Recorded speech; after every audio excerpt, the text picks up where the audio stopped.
que contar con cómo lograr interesa al pueblo de Chile y que lo que quieren es que al país y a su gente le vaya bien. Que se crean entre los cubanos en el exterior Educación e interés al mundo. Entonces, yo antes de hablar de Rubio y de Menéndez, ya que hago el programa, quería abordar dos temas que yo creo que son interesantes y los quisiera compartir con la audiencia. El primero se refiere a lo que pasó en términos de una declaración del, del secretario del, de Agricultura en el gabinete del presidente eh, Biden, y lo quiero poner ahora, en el cual él habla sobre el tema, le hacen una pregunta sobre el tema de Cuba en el Congreso y él habla de lo que son las ventas de alimentos a Cuba, porque hay una preocupación de muchos congresistas, particularmente de congresistas en el medio oeste, sobre los problemas, los obstáculos, la necesidad de que la economía del medio oeste, que es una parte muy importante de la economía norteamericana, se robustezca en la venta de productos agrícolas. Son estados muy estratégicos en el mapa electoral. Hay tres estados del medio oeste que recientemente, por ejemplo, en una columna que hizo Karl Rove, el que fue asesor de campaña del presidente Bush, republicano, un estratega republicano muy respetado, o sea, se le considera uno de los genios de las campañas electorales, y él dijo que la campaña electoral se define fundamentalmente a partir de 7 estados, y entre esos 7, 3 son estados del medio oeste. Ahí está muy importante el estado de Minnesota, donde en su totalidad los congresistas están a favor de un cambio de política hacia Cuba, demócratas y republicanos, para decirlo, partidarios de Trump, opuestos a Trump en el Partido Republicano, partidarios de Biden, quien incluso ha corrido contra Biden en el Partido Republicano. De todas formas, toda la delegación prácticamente congresional de Minnesota es partidario de un cambio de política hacia Cuba. Está el caso de Michigan, que es muy importante por el tema del cinturón industrial, las fábricas de autos, las peticiones de volver a una política industrial en Estados Unidos, de la que Rubio se hace eco en su libro. Y también está Wisconsin. Entonces, ahí hay que sacar la cuenta bien, porque no estamos en una situación en la cual la suerte electoral, el colegio electoral se define en la Florida. Entonces, yo creo que hay que actualizarse de eso y hay que ver también la importancia que puede tener. Hoy ya no es tanto el voto cubano-americano en un estado pendular como los políticos cubano-americanos que tienen un papel tan importante en el Congreso, y particularmente el senador Marco Rubio. Bueno, yo creo que les voy a poner la intervención de Vilsack, que es una intervención muy importante, y cómo él se refiere a cómo las sanciones en el área agrícola, particularmente en el tema de la negativa, porque esto es parte de la guerra económica, la negativa a la existencia, a la utilización de créditos, ya no solo con bancos norteamericanos, sino incluso con bancos de otros países. Eso contrario al espíritu norteamericano, en la cual cada cual es responsable de sus decisiones.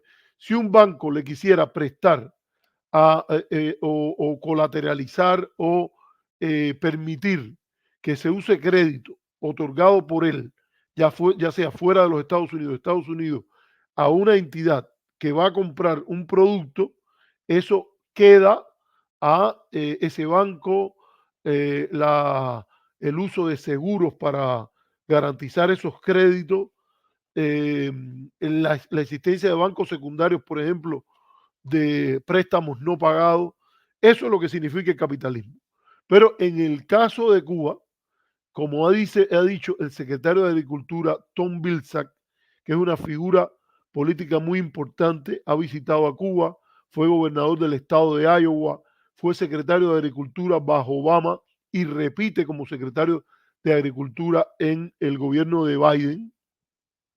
Está sentado en uno de los departamentos más importantes del gobierno norteamericano, que es el Departamento de Agricultura. Es el tercero o el cuarto departamento que se crea, no el tercero, sería el cuarto o el quinto departamento que se crea en la historia de los Estados Unidos. Originalmente el gabinete era presidente, vicepresidente, secretario de Estado, secretario de Tesoro y secretario de Guerra.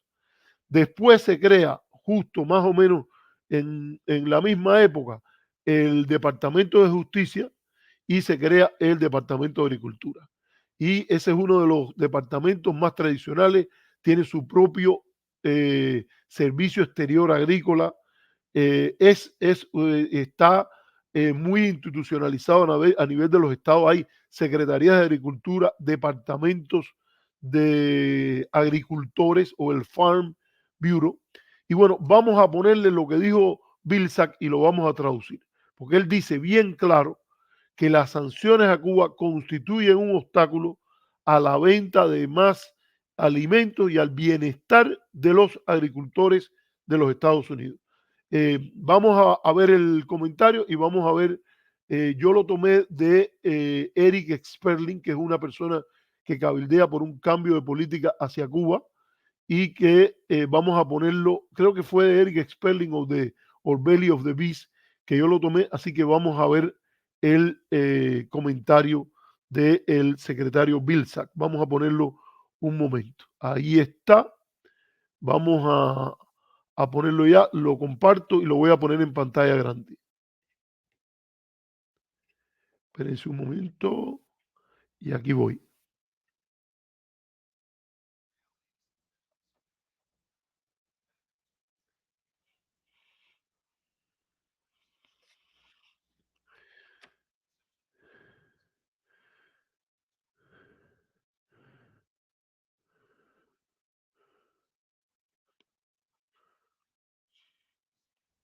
Espérense que no lo había puesto. Voy a ponerlo ahora.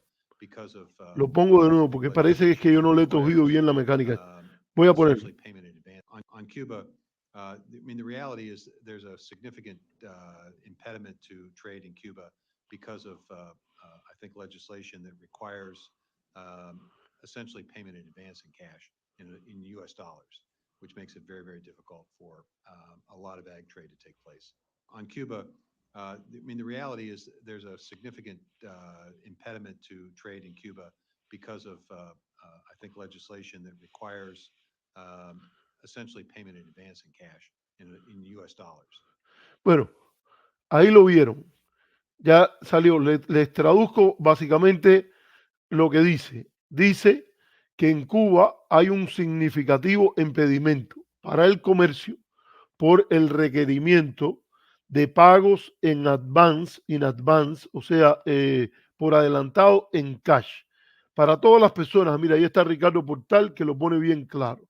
Cuando él dice, abajo el bloqueo criminal y genocida contra el pueblo cubano. Para todo el que le diga a usted que hay condiciones de comercio normal, como dice el senador Marco Rubio, que no hay el tal bloqueo, que no hay el tal embargo. Mire, ahí está. En medio del Congreso nadie se atreve a cuestionarlo. Lo que dicen que no existe, pero que defienden, él ahí claramente explica que un grave impedimento,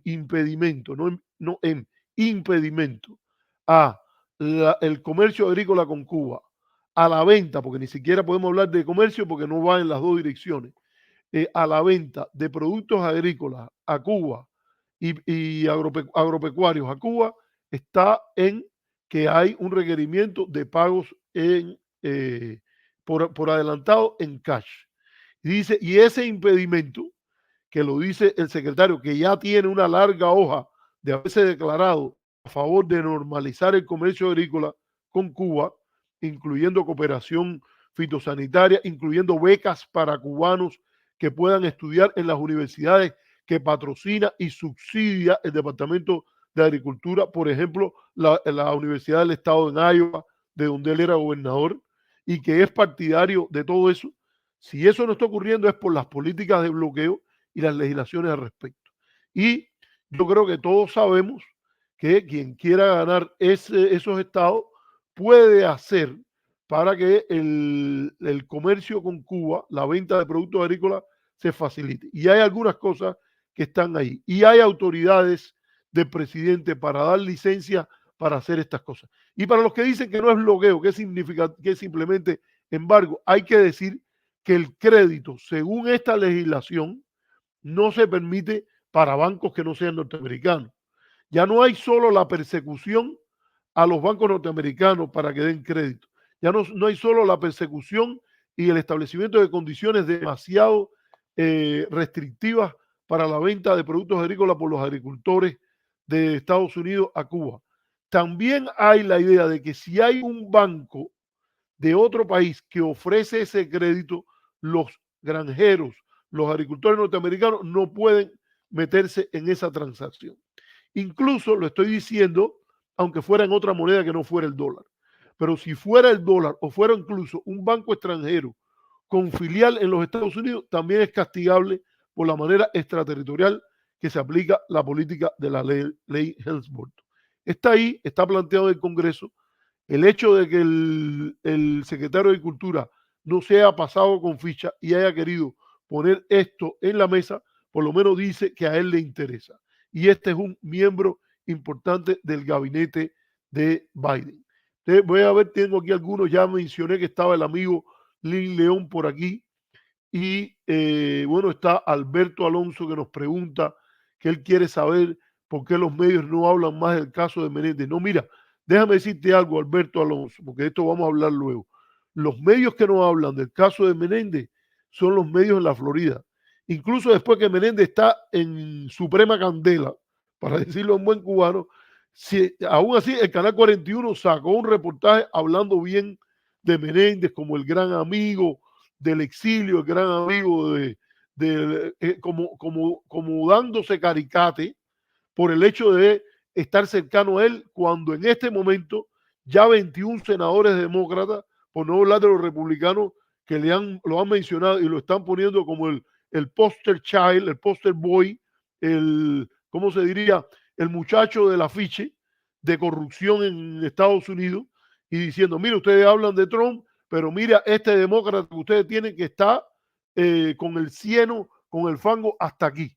Pero los únicos que no hablan de eso son los influencers pro bloqueo que no quieren tocarlo cuando deberían tocarlo, porque estamos hablando de uno de los principales adalides de esa política, y la televisión en Miami. Pero no se puede hablar, Alberto Alonso, no sé dónde usted vive, si vive en los Estados Unidos, pero no se puede hablar que, por ejemplo, la prensa de New Jersey, el New York Times, el Washington Post, el Wall Street Journal, que es un periódico conservador, le ha dado su respectivo tratamiento a esto. Esto es para que se vea dónde hay deficiencia democrática, donde habría, fíjate, Radio Martí existe, se supone, para demostrar lo que los medios dominantes del gobierno cubano no muestran. Bueno, habría que crear una radio Martí para reflejar lo que los medios dominantes en el enclave autoritario de Miami no reflejan. Porque lo lógico es que hayan dedicado un buen programazo allí sobre todas las acusaciones que hay sobre Menéndez. Pero eso nosotros sí no nos restringimos por eso y de eso hablamos. Y por cierto, hubo las manifestaciones en Cuba para que después no vengan con el mismo cuento y digan que no, sí, pero tú hablas de esto, pero no hablas del otro. No, yo hablo de todo lo que yo considere que es importante. Y en el tema cubano lo hablo, para que quede claro. Y en el tema latinoamericano, lo que pasa es que el tiempo es limitado. Pero por esa parte, a mí sí no me pueden venir con esos cuentos de estar atacando. Entonces,